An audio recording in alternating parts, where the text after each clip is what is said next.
morning, everybody. Welcome to the second episode of the Wellness Wednesday. Today we're going to be talking about supplements. A lot of people want to know what supplements they should be taking when they're starting out bodybuilding or working out, or just in general for good health. So the number one thing we're going to start off with is protein. Protein. So there are two types of protein. There's casein and there's whey. So this one here is whey protein. It's the most common one you'll find. This one has 25 grams of protein for 140 calories, so that's not too bad. The most closest one to that would be, for a whole food, would be like chicken breast. It's about 220 calories for 30 grams of protein. So the main benefit about whey protein is to get in extra protein throughout the day, when especially if you're dieting, when it's harder to get in food without going over your calories. So usually I'll mix 2 scoops of this together with, say, strawberries and then just water, because that'll bring the total up to about 320, 350 calories, depending. You can mix it with any fruit that you want. Some people enjoy mixing it just with water. I don't really like the flavor of it. It tastes like watered down milk. So I wouldn't do that personally. The difference between whey and casein protein: casein is slow digesting. So what that means is it takes up to 8 hours to go through your body. So while it's sitting in your stomach, you're going to feel fuller longer. Whey protein is fast digesting. So it takes about an hour to fully digest in your body. So since whey protein is fast digesting, you want to have that right after your workout, when your muscles are beginning muscle protein synthesis, so where they're starting to take the nutrients in to actually build and repair the muscle that you just broke down from working out. So you want to have a scoop of that right after working out. Now, there used to be this whole thing where it's like, oh, I have to get in my protein immediately, and people would have shaker bottles in their bag right after working out. You don't have to do that. There's about a 1 to 2 hour window after working out that you can get in the protein and still see the benefits. Casein is good, especially if you're dieting, for making you feel fuller longer. So if I'm dieting like I am right now, I'll take 1 scoop of whey and 1 scoop of casein right after working out and mix them together. So that way I'm going to have a fast acting one and a slow acting one, and help me stay fuller longer. The other time you can take casein and it's good for is before you go to bed. Some people like to mix it in with yogurt, make a little snack out of it, or same thing, you can just kind of mix it in a shake. What this is good for is at night your body is also trying to repair everything. You know, that's when you're having all of your hormones get regulated, you get well rested, you sleep, and your muscles will start to repair themselves. Most times you're fine because you had protein throughout the day, but you will see increased growth if you start taking it at night, because your body has that more readily available stores of protein to use to help rebuild it. The side effects of protein, there isn't really many. It will make you a little bit gassier, especially if it's your first time eating it or consuming it. Other than that, there's no real side effects to it as long as you're not allergic to any of the ingredients. That goes for all of the supplements I talk about. As long as you're not allergic to any of the ingredients in it, you'll be fine. For those of you that are vegan or vegetarian, there is pea protein out there, mostly bean-based protein that's ground up. Still kind of the same nutrient profile. There's about 20 grams for 100 or so calories. So even if you are vegan or vegetarian, as I mentioned in my previous video, you really need to be focusing on eating enough protein. Supplements are a great way to do it. Next supplement we're going to talk about is multivitamins. So, multivitamins. There are a few different ways you can get this. Now, this one here, I like to have multivitamin packs. So they're a little bit better than just having a regular multivitamin. So it comes in a little package like this. There's 8 pills in here. What that does is it gives you a higher content of each vitamin than a typical multivitamin would. Just kind of break it down here. It's got stuff to help support anabolic, muscle growth, electrolytes, bones, brain. It's got your omega-3s in it, a digestive aid, and an antioxidant for your immune system. Now, very topical right now, immune system benefits. There isn't really any specific vitamin that helps your immune system. Basically, just making sure you have a full nutrient profile is the best way to help make sure your immune system's good so that you can fight off any infection. These help fill the void if you can't get a full nutrient profile through what? Fill the void. Fill the void. This doesn't fill the void from your ex, but this will fill the void from the lack of food you're getting. I'm going to keep that part in. This is really good for people who are dieting or cutting.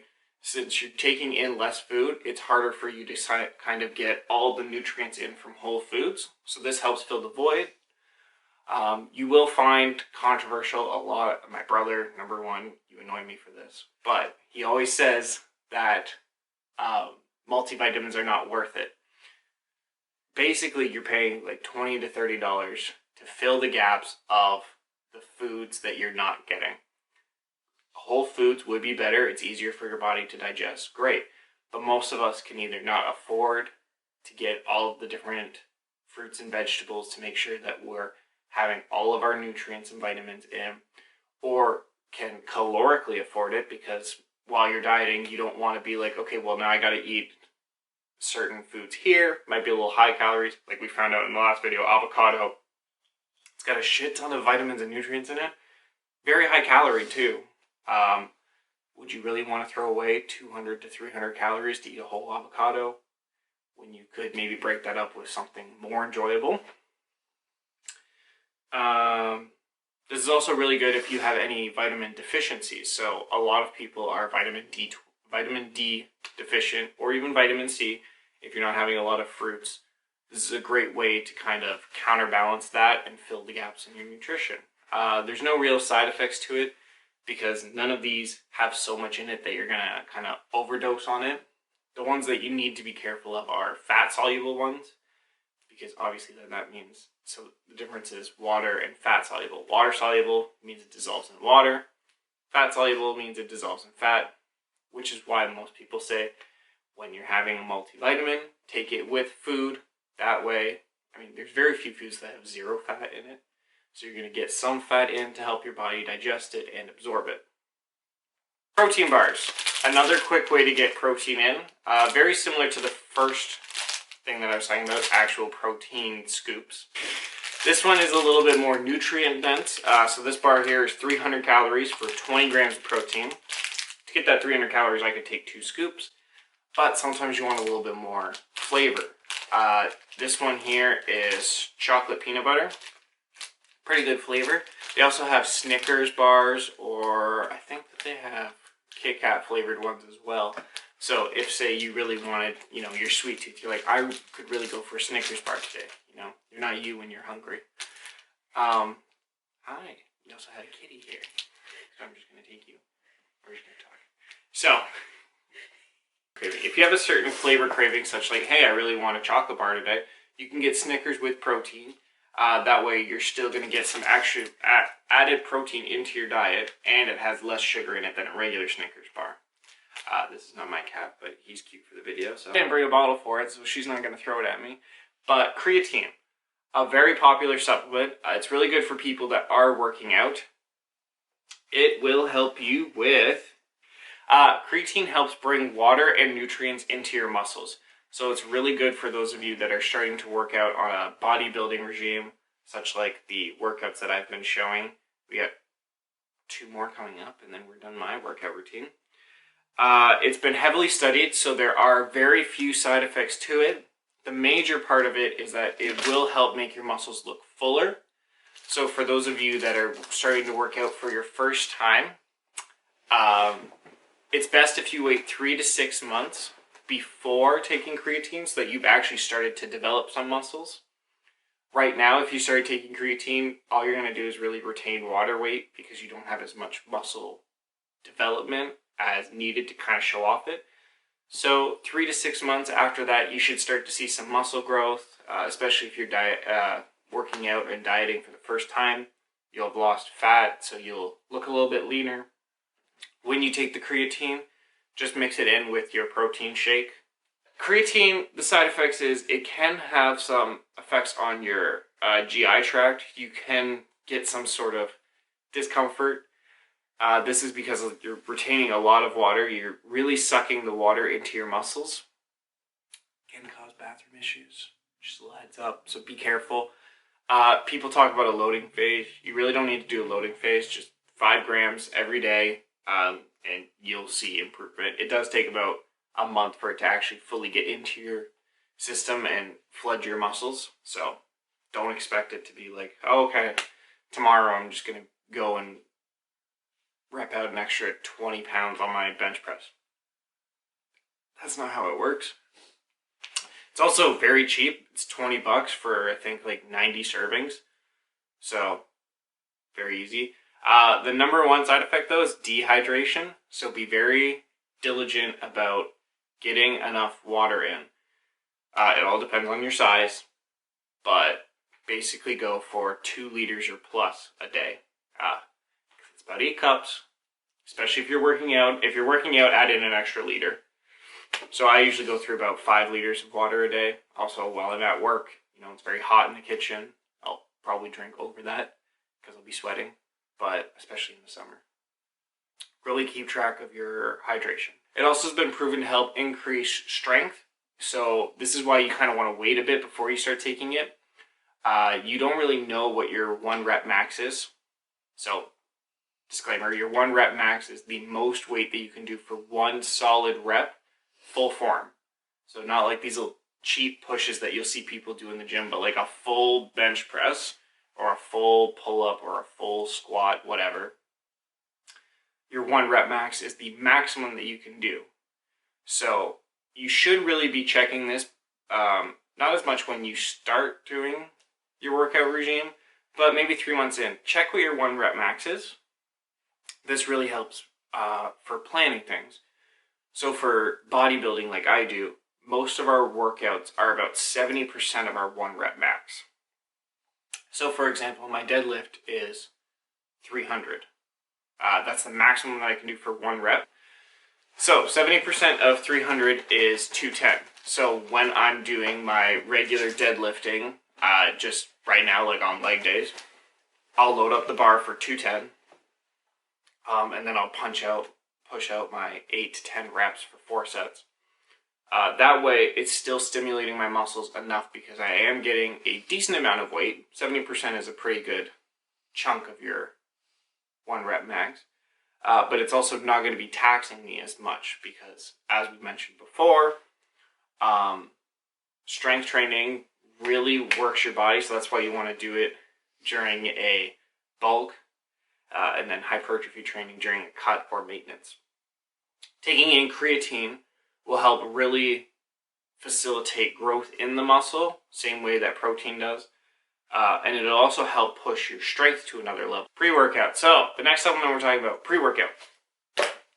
Ooh, good throw. It comes like this. It comes in a multitude of flavors. This one is Sour Blasters. This is what I like juiced. The other one that I like is, I think it's sour cherry, sour watermelon. Kind of tastes like, what are they called? Gummy worms, like the sour neon gummy worms. This is really good for those of you that like to work out in the morning. When you wake up in the morning, you're a little bit groggy, tired, maybe your body's not fully ready to get in the zone. This will give you the energy because it's loaded with caffeine. It's got 320 milligrams of caffeine in it. That is like 6 cups of coffee, I think. You're going to get very hyped off this, but I'm very caffeine insensitive. Like, I pound back a Monster drink and I'll still feel tired. So I usually have to do 2 to get the effects of it. I usually get about 700 milligrams of caffeine in a day, sometimes more. That's high. They say don't go over 400. So since I need a little bit extra, this gives me enough caffeine in the morning to really get me going. It gives you super hyped energy. For those of you just starting to work out and maybe don't have caffeine tolerance built in yet, start with 1, maybe 2 cups of coffee. That's a good way to do it. At most, start with 100 milligrams. If you can work out without caffeine, that's great. Go for it. If you don't like the taste of pre-workout, that's fine. There are ones that'll suit whatever your flavor profile is. You can just do cups of coffee. Some people just do a shot of espresso every morning. That's just their pre-workout. The main benefit with a pre-workout, though, is it'll help you develop a pump, which is kind of like the bodybuilder's drug version of chasing a high. The pump is when your muscles are really full. You'll feel it, especially if you're doing like an arm workout. You'll feel that your muscles are tighter, they're fuller, they're nice and big. That's what everybody wants to chase while they're at the gym. There are more side effects with caffeine than there are with any other supplement. Number one thing you're going to notice if you are sensitive to caffeine is jitters, or just kind of like overall tingling. What else? You can feel like your heart is racing, which is never a fun feeling. I did that once because I didn't realize that the scoop had 500 milligrams of caffeine in it, and that was way too much for starting off your day with. 500 is ridiculous, so I was jittering, heart racing, and I felt the third side effect, nausea. I felt like I was going to puke. Be careful if you're trying out caffeine for the first time. Test your tolerance. 100 milligrams is a safe starting point, or a cup of coffee. Test that out first, then start moving up. Like I did half a scoop of this for like a year, 150 milligrams. I was pretty good. Now I move up to 300 because I'm tolerant. And eventually one day I'm going to have to do like a deloading of caffeine and resensitize myself, and I'm probably going to cry. Oh, now we're going to talk about amino acids and, side note, fat burners. Amino acids, a lot of people love these. Same thing as BCAAs. Those are branched chain amino acids. This one that she has here has caffeine in it. How much caffeine does it have in it? 100 milligrams per 2 scoops. That's not too bad. That's a good way. So actually, maybe check this out. If you guys want to do 100 milligrams for starting out, try this. Essential Amino Energy by One Nutrition. Amino acids are good. A lot of you will get it from just regular protein intake. Whey protein has some in there. Any sort of meat, so beef, chicken, fish, any of those will have amino acids in it. It is okay to supplement if you want to. The benefits of this, same thing. Helps with muscle recovery. It also helps with building muscle. It's not as important as protein. I'd put protein above amino acids if you were like on a budget and looking what supplement to get.